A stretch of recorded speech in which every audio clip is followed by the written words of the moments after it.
গান বলতে নানা রকমের গান, বাংলাদেশের মানুষের প্রাইমারি ক্রিয়েটিভ এক্সপ্রেশন হচ্ছে গান। প্রেমে পড়ে দুঃখ পেলে প্রথমে একটা গান মাথায়, তারপরে আল্লাহকে নিয়ে ভাবনা চিন্তা আসলো, একটা গান বাঁধলো সে। ফলে তার সকল এক্সপ্রেশন সে গানের মধ্যে দিয়ে করে।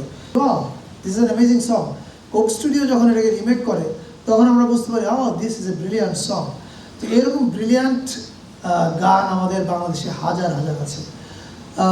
আই থিঙ্ক আমাদের সময় এসছে স্ট্র্যাটেজিক্যালি গান নিয়ে একটা কাজ করবার। সেটার কাজ আমাদের ইতিমধ্যে শুরু হয়েছে মন্ত্রণালয়ে। সামনে হয়তো 2-3 মাসের মধ্যে আপনারা ঘোষণাটা দেখবেন। আমাদের ওই যে প্রজেক্ট আমরা চালু করতে যাচ্ছি সেটার মূল উদ্দেশ্য হচ্ছে যে বাইরের দুইটা, একটা হচ্ছে বাইরের দুনিয়ার কাছে আমাদের সবচেয়ে বড় সাংস্কৃতিক সম্পদকে প্রজেক্ট করা, অর্থাৎ এটা আমাদের বিগেস্ট কালচার অ্যাসেট, এটাকে আমরা বাইরে প্রজেক্ট করব। আর দ্বিতীয় উদ্দেশ্যটা হচ্ছে এই যে শিল্পীরা আছেন অনেক, তাদের গান হয়তো অন্যরা গাচ্ছে। যে কিছুক্ষণ আগে আরমিন পিয়ারো সম্পর্কে বলবো, যে বিভিন্ন জন গাচ্ছে, শিল্পী হয়তো জানেনই না যে তার গান কোথায় কে গাইলো বা সে তার রয়্যালটিটা পেল না। আমাদের সিএমও আছে বাংলাদেশে, আমরা জানি। সিএমওর মাধ্যমে হয়তো ইউটিউব এবং অন্যান্য ডিজিটাল প্ল্যাটফর্মে যদি গানটা বাজে সেটার রয়্যালটি শিল্পী বা এটার যে রাইট হোল্ডার তারা পায়। কিন্তু of course we should think about পিয়ারো অ্যাজ ওয়েল। আমি আরমিন এবং এখানে আরও আমি অনেকে দেখতে পাচ্ছি, সঙ্গীতের অনেকে আছেন।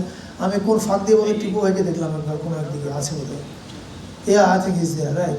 সো আমি মনে করি আপনারা সবাই মিলে একটা কি বলে কংক্রিট প্রপোজাল নিয়ে আমাদের কাছে আসেন প্লিজ, যাতে আমরা এই কাজটা করতে পারি। আগামী 2 মাসের মধ্যে আমি যেমন আপনাকে বললাম, আপনারা একটা বড় প্রজেক্টের ঘোষণা দেখবেন। এই প্রজেক্টটা বাংলাদেশের সব বিভাগে, মানে উপর থেকে বাংলাদেশ দেখলে কি মনে হয় যে শিরায় শিরায় নদীগুলো একদম শিরার মতো মনে হয় না? তো আমাদের এই শিরার মধ্যে মিউজিক আছে।